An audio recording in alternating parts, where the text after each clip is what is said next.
দু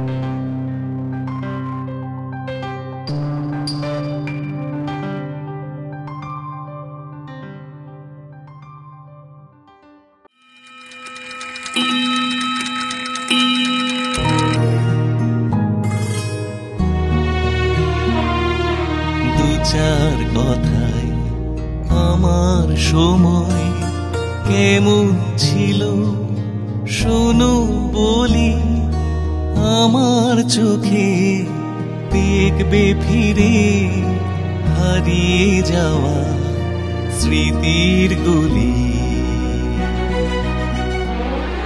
আমার সময়, আমার সময়, আমার সময়, আমার সময়। ভারতের জাতীয় পতাকার নির্মাণ ইতিহাসে বারবারই গুরুত্বপূর্ণ ভূমিকায় থেকেছেন নারীরা। ভারতকে স্বদেশভূমি মনে করা ভগিনী নিবেদিতা থেকে প্রবাসে ভারতীয় সংগ্রামের পুরোধা ব্যক্তিত্ব মাদাম কামা। স্বাধীন ভারতের জাতীয় পতাকার নির্মাণের সঙ্গেও জড়িয়ে রয়েছে এক নারী শিল্পীর নাম। তিনি বদরুদ্দিন ফয়েজ তৈয়বজির স্ত্রী সুরাইয়া তৈয়বজি। সুরাইয়া তৈয়বজি, ওনার হাজবেন্ড, তিনি ছিলেন কনস্টিটিউট অ্যাসেম্বলির সম্ভবত সেক্রেটারি বা ওরকম একটা কিছু, জয়েন্ট সেক্রেটারি। তো যখন আমাদের কনস্টিটিউয়েন্ট অ্যাসেম্বলিতে আলোচনা হচ্ছে যে কোনটা আমাদের জাতীয়, কি আমাদের জাতীয় পতাকা হবে এই চরখার পতাকার বদলে, সেই আলোচনা সভার অ্যারেঞ্জমেন্টগুলো কিন্তু ওই তৈয়বজি সাহেবই করেছেন। সুরাইয়া তৈয়বজিকে কিন্তু ডিজাইনার বলা যাবে না। She was perhaps the first flag make Indian national flag in এখনকার রূপ অনুযায়ী প্রথম মেকার। তো যে প্রোটোটাইপ পতাকাটা তৈরি হয়েছিল ওটা জওহরলাল নেহরু তার নিজের গাড়ির বনেটে ব্যবহার করেন, এবং ওটা অ্যাপ্রুভ হয়ে যাওয়ার পর ওর কমার্শিয়াল প্রোডাকশন শুরু হয়েছিল। 15ই আগস্ট 1947 রেড ফোর্টে পতাকা ওড়ানো হয়নি, এটা হয়েছিল 16ই আগস্ট। আমাদের অনেকেরই খুব ভুল ধারণা যে লালকেল্লায় 15ই আগস্ট তোলা হয়েছিল। হ্যাঁ, লালকেল্লায় নিশ্চয়ই তোলা হয় 1948 থেকে, 1947-এ নয়। 1947-এ উনি 16ই আগস্ট পতাকাটাকে তোলা হয়, এবং তারই ছবি এটি। 16ই আগস্ট জওহরলাল নেহরু পতাকাটা তুলছেন এবং তার সঙ্গে তার বক্তব্য কিছু। 15ই আগস্ট স্বাধীন হলো ভারতবর্ষেও। প্রথম পতাকা তোলা হলো কাউন্সিল হাউস, যেটা পরে পার্লামেন্ট হাউস বা গভর্নর হাউস পরে হলো। কিন্তু আমাদের দেশে পতাকা প্রথম উঠেছিল সত্যিকারে অস্ট্রেলিয়াতে। কারণ অস্ট্রেলিয়ার ক্যানবেরা, আমাদের রাজধানী, সেখানে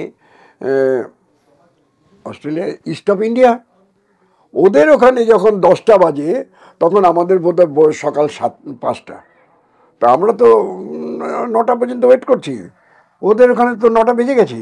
ওরা তো ফ্ল্যাগ হোস্ট করেছে ওখানকার, মানে ইন্ডিয়ান হাই কমিশন ফ্ল্যাগ। তো ভারতের প্রথম পতাকা কিন্তু ভারতে বসে নয়, অস্ট্রেলিয়াতে ওড়ানো হয়েছিল। তাই অস্ট্রেলিয়ার আগে আরও তো ফার ইস্টার্ন আরও কান্ট্রি আছে, তাদের সাথে তখনও ডিপ্লোম্যাটিক, যেটাকে কী বলে, আমাদের ডিপ্লোম্যাটিক রিলেশনটা তখনও গ্রো করে ওঠেনি।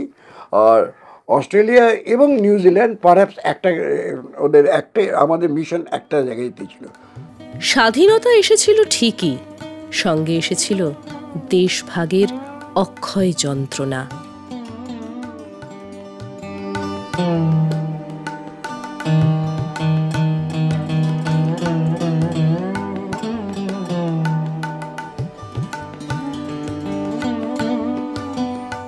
এমন জটিল সমীকরণের কারণে পশ্চিমবাংলার নদিয়া জেলা আনুষ্ঠানিকভাবে ভারতের অংশ হয় 18ই আগস্ট। বাসন্তী দেবী, উনি নদিয়া যখন 18ই আগস্ট আবার ভারতবর্ষে হলো, ভারতবর্ষে ফিরে এলো, পাকিস্তানে রইল না, she was giving the first chance to host our flag. আমরা 15ই আগস্ট জওহরলাল নেহরুর সম্বন্ধে জানি, কিন্তু যখন নদিয়া আবার পাকিস্তানের জায়গায় ভারতের হলো, প্রথম ফ্ল্যাগটা ছিলেন বাসন্তী দেবী, তার একটা ছবি। এবং ওই সময় এখানে একটা পোস্ট কার্ড আমি রেখেছি। এটার বিশেষ কারণ হচ্ছে বহু লোক এই বর্ডার কমিটি, বর্ডার নিয়ে যে আলোচনা হচ্ছে কমিটিতে, মাস পিটিশন দেওয়া শুরু হলো to the chairman of Bengal boundary commission. ছাপানো চিঠি, শুধু সই করে করে সবাই দিতে হতো। এই চিঠিটা ছিল মুর্শিদাবাদ কোনো মতেই পাকিস্তান হতে দেব না, মুর্শিদাবাদ যেন ইন্ডিয়াতে থাকে। এই যে মাস পিটিশনগুলি হয়েছিল তার একটি ডকুমেন্ট।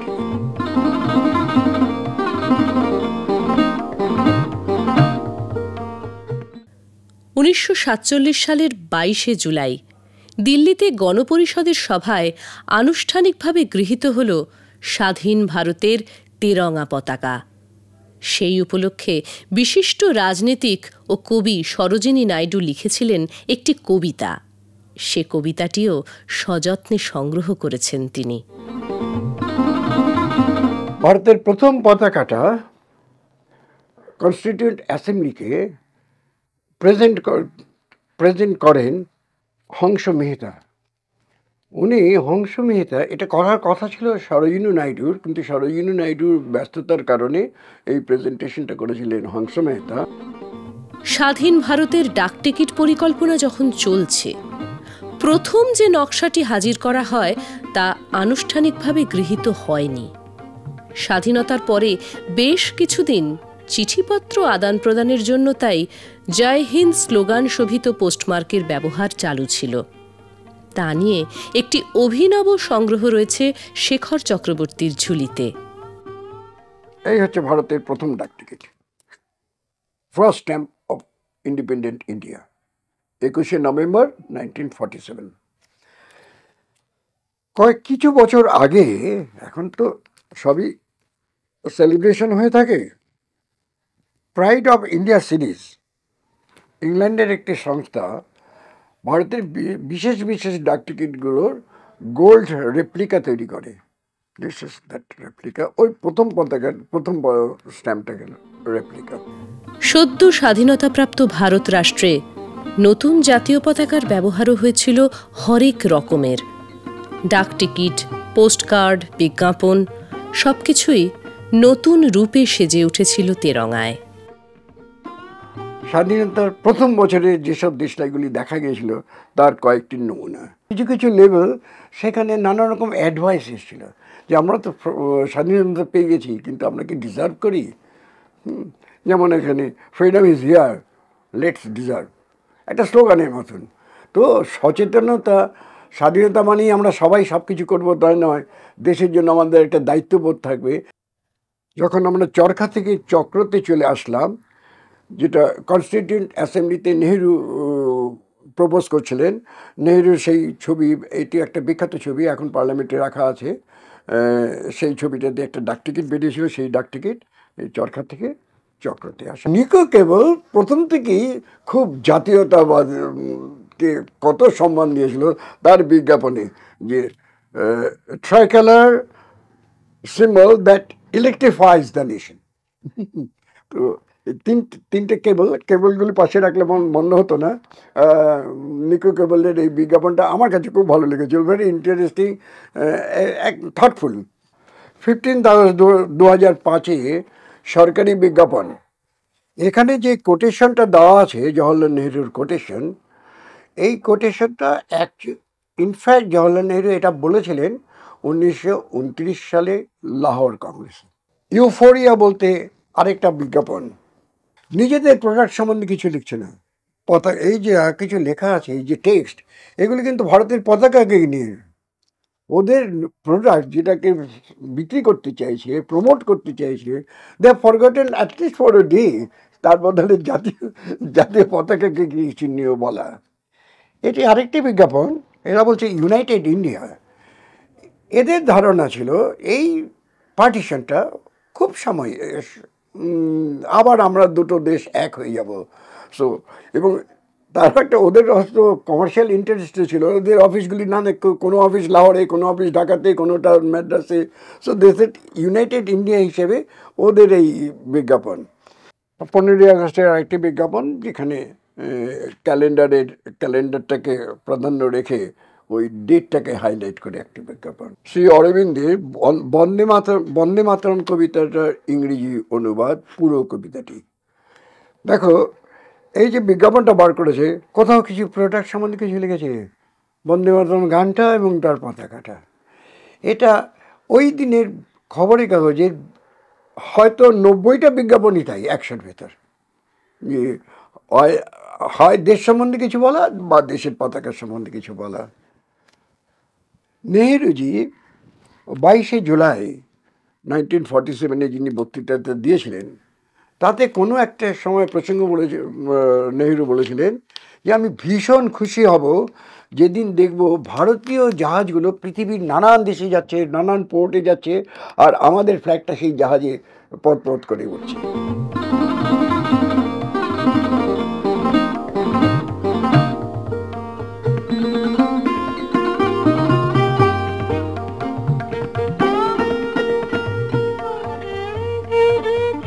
এটি এয়ার ইন্ডিয়ার একটি বিজ্ঞাপন। তুমি যখন বিদেশে যাবে, নানান দেশে যাবে, যখন দেখবে এমন একটা ক্যারিয়ারে যাচ্ছ, এমন একটা এরোপ্লেনে যাচ্ছ, সেখানে ইন্ডিয়ান পতাকাটা দরজার পাশেই দেখবে আঁকা, এবং দেশ ছেড়ে যখন বাইরে যাবে, দেশের কথা যখন মনে পড়বে, তখন দেখবে আমাদের এই পতাকার অনেক কিছু। তো fly with your flag. Air India famous for ওদের বিজ্ঞাপনের কোনো একটা সময় এখানে হচ্ছে fly hi my countries flag. এই যে এখানে যে ছোট করে বক্তব্যগুলি আছে, সেটাও ওই পতাকা নিয়ে।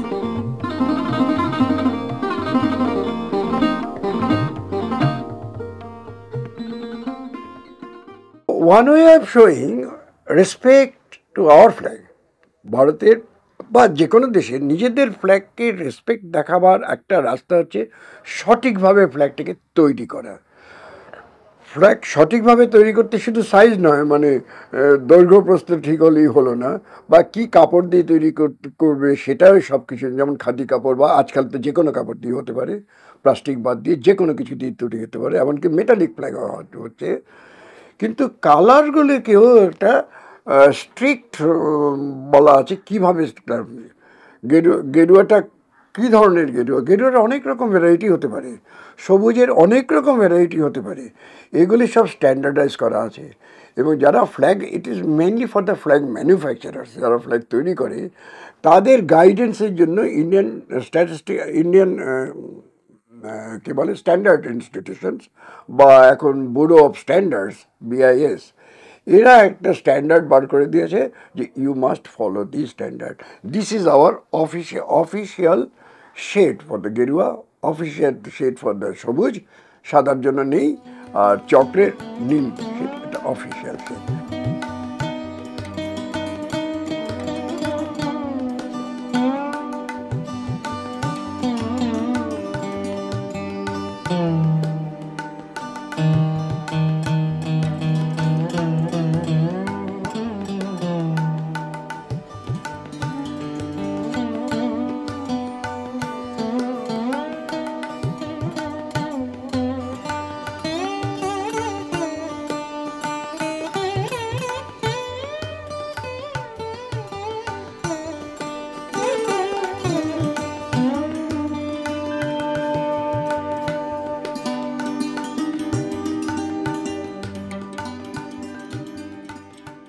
যে সময় স্বাধীন হয়েছিল, আগস্ট সেপ্টেম্বর নভেম্বর, সেই সময় স্টার থিয়েটারে দেবী চৌধুরানী নাটক চলছিল। দ্বিতীয় মহাযুদ্ধ যখন প্রায় শেষ হওয়ার মুখে, আইনে ইন্ডিয়ান ন্যাশনাল আর্মি খুবই স্ট্রং, সাউথ ইস্ট এশিয়ান কান্ট্রিগুলিতে যে বলা হচ্ছে তোমরা আইনেতে জয়েন করো, ব্রিটিশদের বিরুদ্ধে লড়তে হবে, সাহায্য করো ইত্যাদি। তো তখনকার ওখানকার যে ইন্ডিয়ান ডায়াসপোরা, মালয়েশিয়া, সিঙ্গাপুর, তারাও খামের ভেতরে এগুলো দেখবে তামিল ভাষায় এগুলো, এটা হচ্ছে জয় হিন্দ লেখা আছে, ভারতীয় পতাকাটাকে ইউজ করে ওরা চিঠিপত্র লেখা শুরু করলো, এবং এগুলি সেন্সর্ড হতো। যেই এগুলো হলো তাহলে ভেতরে কিছু খবর আছে, এগুলি সেন্সর্ড হতো। প্রথমটি হচ্ছে জাপানিজ সেন্সর, এটা ব্রিটিশ সেন্সর। এটা ব্রিটিশ সেন্সর করেছে যে কন্টেন্টস ভেতরে কি আছে, যার জন্য চিঠির ওপরে লিখতে হতো চিঠিটা কোন ল্যাঙ্গুয়েজে। একবার লেখা আছে হয়তো ইন তামিল কি সামাদার ভাষা। 1950 সালে ব্রাজিলে বসেছিল ফুটবল বিশ্বকাপের আসর। সেখানে ডাক পেয়েছিল ভারতীয় ফুটবল দল। শেষ পর্যন্ত সেই দল না গেলেও জায়গা পেয়েছিল ভারতের পতাকা। কিন্তু সেখানে থেকে গিয়েছিল বড় সড় এক ভুল। 1950 সালে ব্রাজিলে ওয়ার্ল্ড কাপ ফুটবলের পোস্টার। এই ব্রাজিলে ইন্ডিয়া কোয়ালিফাইড, কিন্তু ইন্ডিয়ার খেলা হয়নি। সেটা আমাদের আলোচনার বিষয় নয়। এখন আলোচনার বিষয় হচ্ছে 47-এ আমরা স্বাধীন হয়েছি, 1950 সালে ফুটবল ওয়ার্ল্ড কাপ ফুটবল হচ্ছে। সেই পোস্টারে ভারতের পতাকাটাকে ব্রিটিশ ভারতের পতাকা দেখানো হয়েছিল। সেই ব্রিটিশ পতাকা আমি একটু অ্যারো দিয়ে রেখেছি। আর ব্রিটিশ পতাকাটাকে যদি আমি একটু বড় করে দেখি, সেটা এরকম। প্রাচীনকাল থেকেই সমুদ্রযাত্রায় ব্যবহৃত হয়েছে নানা ধরনের সাংকেতিক পতাকা।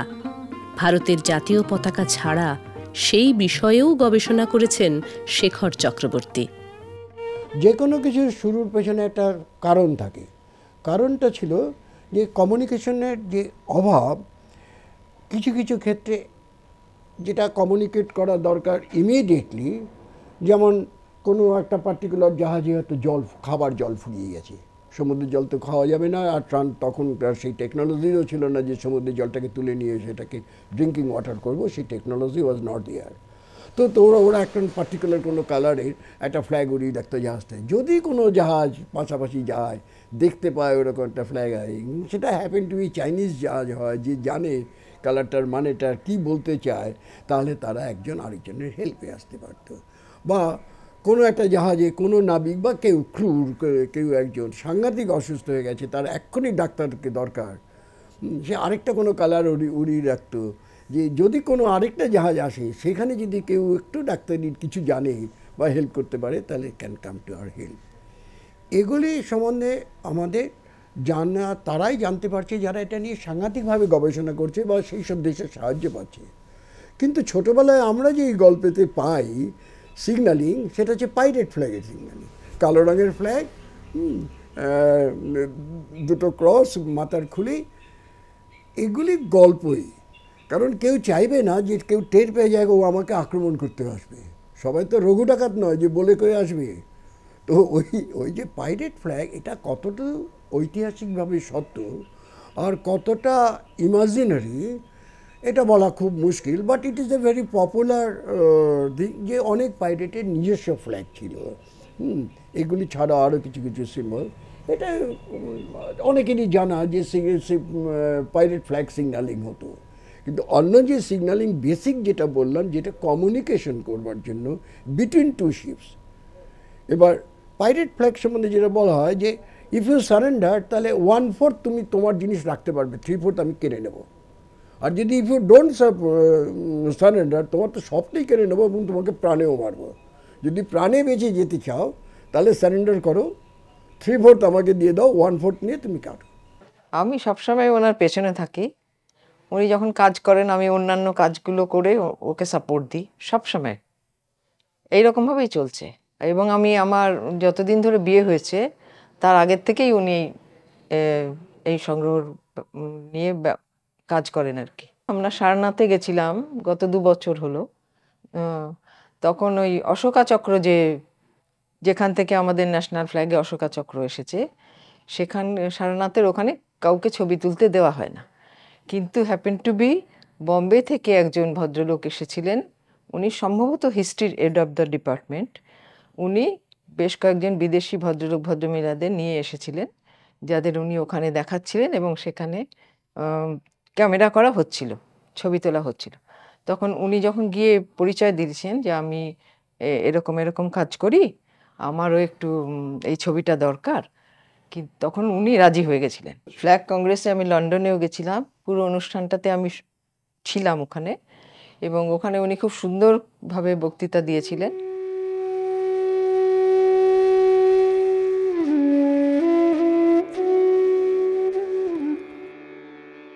এটা ভারী সুন্দর একটা ডাক টিকিট, যে একজন সিনিয়র মানুষ তিনি তার দায়িত্বটা এবার নতুন জেনারেশনের হাতে তুলে দিচ্ছে। The child of today will be the standard bearer of tomorrow.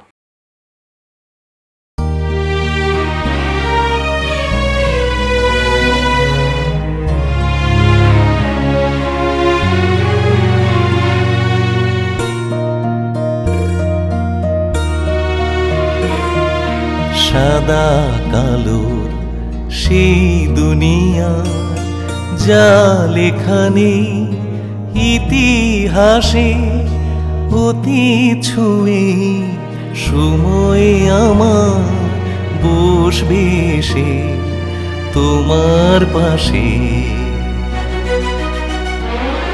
আমার সময়, আমার সময়, আমার সময়, আমার সময়, আমার সময়, আমার